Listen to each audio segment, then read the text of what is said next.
gente viu agora, anteontem, tava a galera tomando detergente. Do IP, né?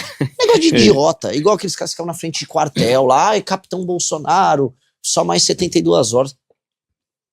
A gente não tem nada a ver com isso. Qual que é a diferença do partido Missão para um partido, por exemplo, como um PL, ou como o Novo, por exemplo, e o que seria essa nova direita que você fala? Porque vocês são um partido de direita. Acho que dá pra encaixar a gente no campo da direita, sim. Ainda que a gente não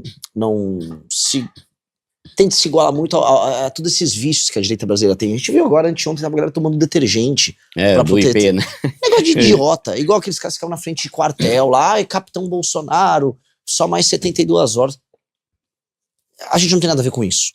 A gente defende, lei e ordem. A gente defende uma economia de mercado funcional, a gente defende que a imaginação do brasileiro tem que ser uma imaginação ambiciosa sobre ele e sobre a própria nação, e a gente defende, portanto, as consequências desse tipo de leitura. Isso não tem nada a ver com o PL e com o Novo, porque o PL primeiro é um partido do Centrão, que é do Valdemar da Costa Neto, que esteve envolvido nos maiores escândalos de corrupção do Brasil. O PL estava no Mensalão, estava no Petrolão, e aí eles só botaram o bolsonarismo pra dentro, o bolsonarismo que nunca soube se organizar, tentou montar um partido e não conseguiu. Então o que o PL tem de ideia? Nada. Ele tem candidatos que falam que são de direita. Eu sou Deus, família, não sei o quê. Tá. E depois disso, não tem nada. O Partido Novo, ele surge como uma ideia de ser uma direita liberal, com um perfil talvez... um perfil pro-business, tecnocrático, a época do Amoedo. Aquilo era um pouco oco do ponto de vista ideológico. Por mais que a premissa fosse até necessário. O Brasil tem que ser mais amigável com quem quer trabalhar e quer produzir. Ele é obrigado a fazer isso. Mas o partido não teve força e foi tomado por bolsonaristas.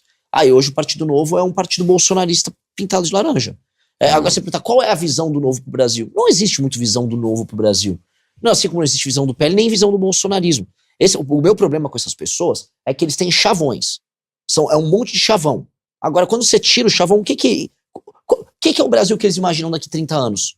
Eles não sabem. Se você perguntar, vamos falar da história do Brasil. Qual o problema do modelo de sociedade que nós temos há 300, 400 anos, que impera até hoje e que faz com que a gente não se desenvolva? A relação disso com a corrupção? Não tem, porque eles não têm leitura. E esse é o saco, sabe? Existe uma preguiça de quem tá na política em tentar entender o que é o Brasil, o que foi o Brasil e o que o Brasil pode ser. E aí você não consegue, você não sabe o que você não sabe a sua história, você não consegue entender onde você tá. Você não sabendo direito onde você tá, você não sabe onde você quer ir. Então esses caras, porque eles ficam, olha só, temos que tirar o Xandão de lá. Beleza, o Xandão é um problema, mas o STF é um problema a partir de 2012. Julgamento dos embargos infringentes do Mensalão, foi ali que ele começa a sair da caixinha. 2012. Entendeu? O problema político brasileiro é muito anterior a 2012. Então, esses caras ficam vivendo assim, o trend político do momento, mas eles não entendem o sistema, a lógica, o mecanismo funcional de tudo isso. E a gente tá buscando entender, a gente tem a humildade de falar, cara, é muito complexo o problema brasileiro. Pessoas inteligentíssimas da direita e da esquerda já tentaram entender. Então, se eu vou pegar a fundação, por exemplo, do PT, eles tinham o Raimundo Faoro, que é um dos homens que mais tentou entender a história e a política do Brasil, e o Sérgio Buarque de Holanda, mesma coisa. Então o PT, nosso inimigo, que ferrou a nossa geração, tentou entender. Você vai pegar autores, você vai pegar a UDN, que foi um partido mais à direita, com o Carlos Lacerda, a UDN tentou entender, criar uma espécie de um liberalismo urbano aristocrático como uma resposta a um país que estava num processo de crescimento desordenado. A UDN tinha leitura sobre o Brasil. Então muita gente no passado tentou construir algo. E a gente tem que olhar com humildade e falar, cara, a gente tem que tentar fazer essas mesmas leituras pra gente entender o problema brasileiro e tentar resolver ele. Ficar só no chavão, que é o problema da direita, que é te respondendo bem, não vai levar a nada. Por isso que os caras estão tomando detergente, por isso que o Nicolas estava vendendo Havaianas ontem. Olha só, se você não gosta das Havaianas, que são de esquerda, compre o meu chinelo, que chama o pé direito. Pô, cara, é isso? É isso? Tirar uma grana em cima de meme? Eu acho isso tosco. Tá, então, você diria que a sua ideia de nova direita tem a ver com ser uma direita com base nos princípios da direita e não ficar atrás do Bolsonaro? Que seria o chavão? Porque tem essa polarização, né? Esquerda é Lula, direita é Bolsonaro. E na cabeça do povo, não existe um cara de direita que não seja fã do Bolsonaro, sendo que na verdade existe. Acho que, a grosso modo, acho que eu vou concordar com você, porque, no fundo, o que eu quero dizer é assim, eu nem me importo muito com o termo direita.